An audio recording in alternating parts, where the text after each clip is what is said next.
welcome yet again to Power by the Hour. Yes, I'm doing it on company time because I'm caught up. Some people actually try to rat me out as to, hey, you're doing videos on company time. They know, and it's okay. So, real quick guys, what I want to talk to you guys about today was the ultimate headers that are on this car. A lot of people are real curious about why did I go with ultimate header for this application. Well, simply for this reason. The UPR K member is probably the most popular K member. Yes, it's country music playing in the background. I might get a copyright thing on this video, like a flag.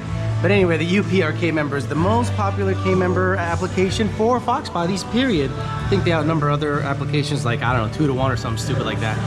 And I decided to get a 6R80 that was from the red car. The whole powertrain and everything is from the red car. So I thought to myself, you know what?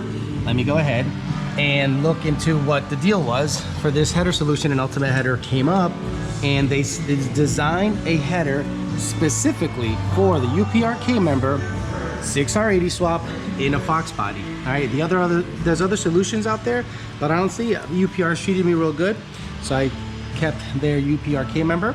And the 6R80 that's in the car, built by Power by the Hour with a 4R200 hub. And I want to make sure I kept all that because we know what it ran in the red car, so what's it going to run in a car that's 1,000 pounds lighter? But again, let's back on track and subject. So the ultimate header fits a bunch of kind of oddball designs. If you look them up, they have a bunch of different applications for like 60s Camaros and all that stuff. But I wanted to show you how everything fit, how everything looked under the car. It actually looks really good. Doesn't sit too low. See? So now, a lot of people are wondering about the O2 location. I've talked a lot about O2 location on this car, especially when it comes to E85. And a lot of you are probably saying, Alex, where's the O2 bung? Well, here it is. So, real quick, this is an optional clamp. Remember guys, an optional clamp. So what this guy does is, allows you to, I wish I could put it in here, but I have this strap holding this temporarily. So this guy clamps, similar to the axle back on a 11 and up Mustang, like 11 to 14 Mustang. You know how the axle backs have that ball and socket joint? Well, see how this looks? There's the receiver, and you can basically build it up and cock the O2 whichever way you want. It's basically a clamp in O2 bung location, basically, at the end of the day. So it's good in case you have custom applications, you want to cock it this way for whatever reason, obviously for O2 placement. But if there's something in the way, you can go this way with it. You can go straight up at a 90 or you know, 12 o'clock, 3 o'clock. Actually, it's super adjustable whichever way you want to put it.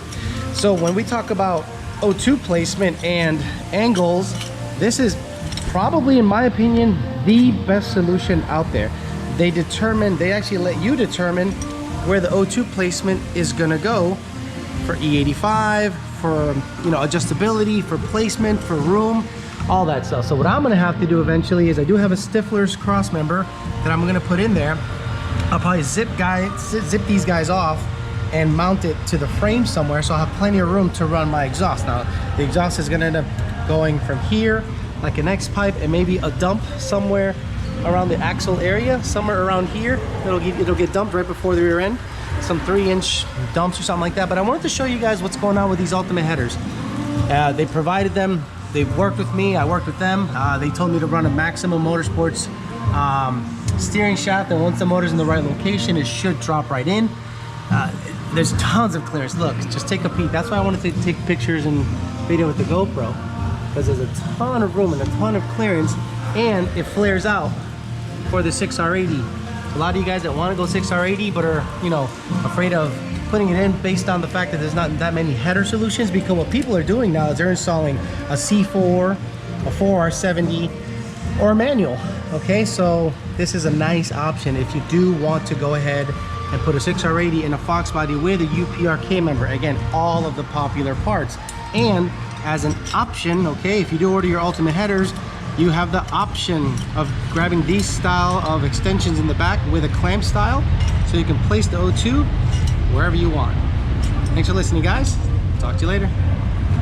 I almost forgot to give you an update. Shit, I'm here talking about the headers, and I didn't even tell you guys that the motor's in the Fairmont. Jesus, I'm so stupid.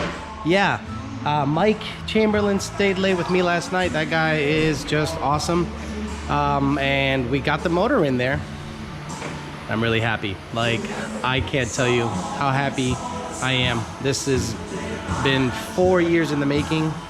I got this car back when I used to work at Bomberas Performance in Katy, Texas.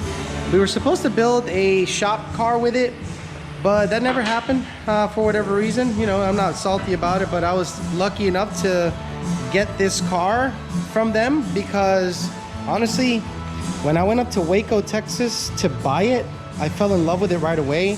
I kind of wanted it to be my car, but it was gonna be their shop car. So I bought it, say, okay, let's get this Foxbody rolling, and it just never really happened. So when I decided to move to Florida, I cut a deal with Mr. Kenny Bombera, and he was very gracious and very nice and got me taken care of. And now, bam, engine is in it. It actually went together real well. The headers fit real nice, as you can tell. There isn't anything obstructing. I got the brake lines already plumbed. Got the master cylinder deal, not the master cylinder. It's really, these are gonna be manual brakes, so I'm gonna have to really put some badass foot input in the deal to make sure that, what are you, playing church music? Anyway, I'm gonna have to put a decent amount of pedal input to slow the car down. Everything fit in there really nice. Good job, Ultimate Headers, real good job. Also, good job, UPR, making awesome parts. But yeah, been a long road coming to get everything installed. I totally forgot to give you guys an update, but engine's in. Ultimate Headers are clearancing nicely. Now I'll give you an update once everything gets in there and gets squared away. We'll be able to get you updated pretty regularly, because now that that guy's in there, we can measure for the drive shaft, put the blower on, radiator, heat exchanger, all the accessories, fuel system, and really get you guys updated and hopefully get it done within a couple weeks.